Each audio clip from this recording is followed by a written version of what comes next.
Hey, how's it going? Been a while. I know it's been a few weeks here since we've thrown any kind of update up. And frankly, it's just because we've been kind of hammering at things and really not getting a lot of interesting stuff done. It's been super busy. And I figured now would be a good time to kind of show you what's going on. And you'll notice over my shoulder I've got a bit of a mess here. And really what we've done here over the last few weeks is take a look at Kurt's car. We finally got the paint stripped off. And it was kind of a one thing led to another. And what happened here, let me just show you what's going on up front. So I've been working on this front clip. We wanted to get this replaced, get all the bent stuff out of the way. And I got as far as clipping off this front inner fender, and I've got the new one kind of sort of fit here. It really is a pretty poor reproduction part. If you look here, the fit is well, really it's not very good, and so we've got a lot of work to do there. So what I ended up doing here is I grabbed the fenders, mounted the fenders, and was using that for all my alignment. But then I noticed that this edge here, the inner fender is all kind of wavy and squirrely, and it had just gobs of paint on it, and so it was hard for me to tell where the body line actually was. So what we ended up doing is I went ahead and started scraping the paint, and figured if I got the major paint out of the way around where the fender mounts, I could kind of get an idea of what's going on. And in doing so, I realized that it was going to be a lot of work to knock this paint off. So I thought, well, I'm going to go ahead and strip off the paint out of this area here, just to make it a little easier for us. And then I figured, well, you know, if I'm stripping the paint in this area, I might as well just strip the whole car, because we've decided to go ahead and do it with a chemical stripper, and I thought I only want to get this mess out once. So I went ahead and stripped the whole car. And you know, in our effort to save a few dollars, I figured I would do it myself and do it with some chemicals. And I remember now why I vowed 20 years ago to never do this again. I did strip my Super Bee with a chemical stripper, got all the paint off, and I remember that was just a bloody nightmare. And I've been reminded that it sucks. You know, it's funny how over 20 years you forget some of these things until you start it up again. So anyway, we did manage to get most of the paint stripped off here. You can see, if we look at like this rear quarter panel, you know, there's a lot of paint still remaining in some of these areas. And we're just going to go ahead and hit that with a DA to knock the rest of that off. I do have the passenger side done. Let's take a peek at that here. You can see that there's still some remaining residue here, whatever the original primer sealer was that Volkswagen used. But the rest of that will knock off pretty quickly. Back here in the rear, there's a lot more of that, but that's as far as I'm going to be going for now. We did debate whether or not we should strip the whole car. You know, I originally had thought maybe we'll just sand it and throw some new paint on top, but I'm glad that we did decide to strip it all the way down, because if you notice, like right here along this area, all of this rust here was revealed under the paint once we got the 4 layers of paint removed from the car, and that surface rust is all over the place. Now granted, it's been there for forever, and I probably could have left it and it would have been just fine, but the last thing I want to do is put a nice quality paint job on this and then have it start to peel up. So it really is a good thing that we went ahead and peeled all the paint off. But man, this is a lot of work. If you take a look at the inside here, you can see we've got the dashboard all stripped down, and You know, we got the initial sanding done. There's still a lot of, again, the residue from the original primer, but that stuff will come off with just a little bit more work. Now, as I was removing all the paint, I found a lot of body filler. Now, you can't see much anymore up here on the roof because we've got most of it taken care of. But it was a good thick layer covering this whole roof. And you know, this front fender area, you can see there's a bunch of body filler here. And my plan is to get all of that removed, and we'll try to straighten the metal as much as possible. That way, when we do put body filler on, we're just kind of skim coating it. But now I'm at a point where I have a pretty good idea of what needs to be done as far as the metal work goes. And that's really going to be our next focus, is to go ahead and get all the metal work taken care of. You know, up here in the front, you know, this cowl area is just completely peppered with holes. I think I've shown that before, and so all of this needs to be patched up, and and really we're down for a couple of days of pretty intense work here. But that's kind of where we're sitting on this here. On the last update, you know, a few weeks ago, I mentioned I was working on that saxophone that was going to be integrated into the car, and I thought it was going to be about a day's worth of work to go ahead and get that finished up and mounted and sent off. And in reality, I spent an entire week on it. There was a lot involved. Can't wait to show you guys what's going on, but you'll just have to wait. You know, I think it'll be at my engraver's for a few weeks before he gets it all wrapped up and then gets it shipped off to get it silver plated and all that. And then once it gets back, you know, again, I'm not going to show it to the world until we reveal it to Kurt. So that's what's going on. It's all of these little things that you think are going to be fast, and then end up chewing up all kinds of time. So again, next up on the bug here, I'm going to finish. You know, today I'm going to go ahead and finish getting the rest of this sanded out and remove as much of the paint as possible. I'm not worried about removing 100% of it right now because I got a ton of other work I want to do, and I want to get moving on that. We'll worry about stripping the rest of the paint off once we get ready to put some primer on this. So for now, like I said, next time you see it, the majority of the paint will be gone, and then we're just going to leave it there until we get the metal work done. After I get this done, my weekend, I'm sure, is going to be working on this front clip. We're going to go ahead and get that straightened out, get all the new parts and panels mounted. We got new fenders for the front that need to be fit, and you know, we went back and forth on whether or not we should replace the fenders because the original ones are in pretty sorry shape. And I decided to just go ahead and order some reproductions, and they're not the greatest. They don't fit real well. We're gonna have to slot the mounting holes quite substantially to get things lined up. And then you know, they've got dents.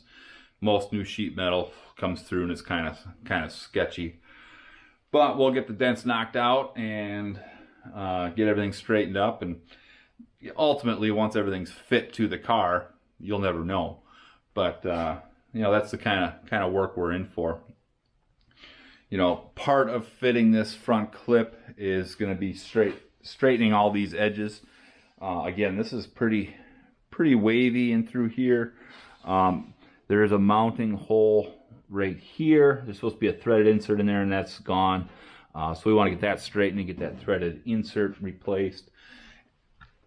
So there's just a lot of little tedious things that need to happen in order to get to the point where I can put the front sheet metal on. But hopefully, like I said, by the end of the weekend here, we'll have the front taken care of. And then at that point, I'm going to just move my way back. We'll get to the rust holes in the cowl. And then I've got some rust holes in the right rear quarter panel that need to be patched up. We've got a patch panel for that. After we get the front half of the car taken care of, the next thing I'm actually going to work on will actually be the engine. You know, we've got it, you can see it in the covered in a bag back there. I've got a lot of sheet metal work to do in the rear of the car, getting things straightened out so everything fits, so the engine seal fits correctly. And really, to do that, I want to be able to put the engine in. So what we're going to do, I've been doing some checking on parts, and I've heard some horror stories of people, you know, waiting weeks, if not months, to get some of their parts in. And so I figured now would be the perfect time to go ahead and tear the engine down, figure out what we're going to do, figure out what we need as far as pieces and parts and all that stuff, and go ahead and get that stuff on order. Because you know, if it takes weeks to get here, you know, I want to have that stuff sitting and waiting. But the benefit of tearing it apart also is I will then have a bare block, and that way I can put the engine in real quick, do all my test fitting, and figure out what needs to be straightened and cut and replaced and all that, and then I can pull the engine out a lot easier than if it was a complete motor. And I imagine with this, as bad as things are in the back, we're probably going to have the engine in and out a couple times to make sure everything fits right. I also have some plans on some moving the wiring around to kind of help hide that a little bit. And we want to make sure that you know, we do all that work with the engine in. I think, you know, as far as the next couple of videos you're going to see, we'll get the car finished, stripped here today. So that video probably will be coming out sometime next week. And then I will then be moving on to that front valence. And then the video for that should be an interesting one, because I started that like weeks ago. And we've kind of been doing a little bit here and there. But we'll get that one wrapped up, and we should be able to get that video out in 2 weeks. And then after that, hopefully we'll be on to tearing down that motor. You know, we'll push the car off to the side, because really at this point I'm kind of done doing sheet metal work, and we'll hold off on that for a while. And we'll just kind of go from there. You know, we're still at a point where, you know, there's a lot of things that need to be done before other things get done, and you know, frankly, it kind of comes down to what do I feel like working on. I am working towards getting this car put back together. I want to make sure that everything fits the way it's supposed to. I want to get everything wired up, you know, so I know where all the wires are going to run. You know, I'm going to be moving some of the wiring around, again, just to kind of help hide it. We need to figure out where we're going to be putting the switches for the air ride, the gauges for the air ride. And I want all of that stuff mounted and routed. And, you know, really, we want to have this car complete. You know, basically ready to go down the road. And once I'm satisfied with all that, then we can blast it back apart and do all the finish, fine-tuning, cleaning, painting, all that stuff. So, you know, I really just don't want to run into any surprises. You know, I've done this before where you put a bunch of time into something, making it look real pretty, and then you go to put it together and find out something doesn't fit right, and now you're modifying a freshly painted part. So we're trying to avoid that as much as possible. So I figure if we can get the car done, then really all we're doing is taking it apart and cleaning and painting. You know, so once that's done, it should go real quick after that. But, you know, really, you know, at this point, that's kind of where we're sitting. You know, as soon as I'm done editing this video and getting this uploaded, you know, I'm gonna come back and finish sanding all this stuff, and we got to get the interior cleaned up. There's still a bunch of old residue left over from the original insulation, and we want to get all the paint scrapings out of there.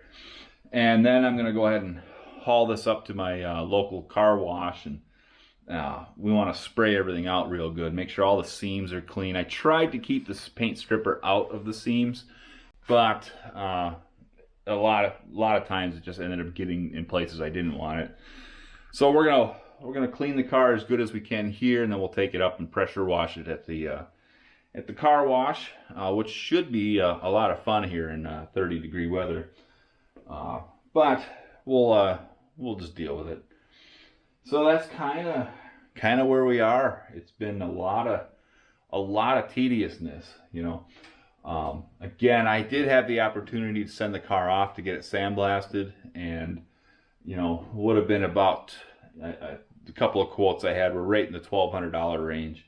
And I'm now thinking next time around, I'm absolutely going to have that done because, you know, I've been working on this now for, I think I've got 5 days worth of work to get it to this point. And, you know, it's just a hassle. It's a mess. It's a lot of work. The paint stripper I'm using, you'll see it when that video comes out, you know, is this Jasco. It's a safer type, you know, it doesn't have any methylene chloride in it. And they say that that's, you know, safer, but it doesn't work as well as I was hoping. You know, I would put a layer of stripper on there and then we'd let it sit for 45 minutes to an hour, and then it would only take off one layer of paint. You know, so I think to get the roof stripped, we had 4 applications on there. To get the side body panels off, I think I've got 4 or 5 applications on there. You know, and waiting an hour in between applications, you know, it just takes forever to get this done.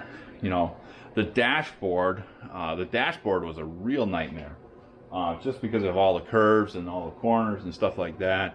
You know, so that ended up being a lot of, you know, wire brushing with the, you know, with some air tools and a lot of sanding to get to that point. You know, so, you know, is it doable? Absolutely. And if you're on a budget, it takes a lot of time, but it saves a bunch of money. Now, again, in the future, am I going to be hand stripping a car? No. I think, you know, $1,200 to have somebody else do this. It'll save me, you know, probably, you know, a week and a half's worth of work. You know, I haven't even got to the fenders and doors yet. You know, the hood and deck lid still need to be done, so there's probably another couple of days there. You know, if I can just have somebody else do this, and while the parts are gone, I can be working on other stuff like tearing the engine down. You know, I think time-wise, that's a much wiser plan. But in my effort to again save a few dollars, and realistically, I'm trying to do absolutely everything I can here at home. I don't want to be hiring things out. I want to prove that I can do it myself in my garage, and when I'm done, hopefully produce a show quality car. So we'll see. That's kind of where things are. I don't think I really have anything else to go over right now, so I'm just going to kind of leave you here, and so make sure you stay tuned. I know we're videos are spread out here, but I want to make sure that whatever I put out is at least somewhat informative. Maybe not entertaining, but informative. And that's it. That's kind of where we are. So really, until next time, thanks for watching, and I'll see you around.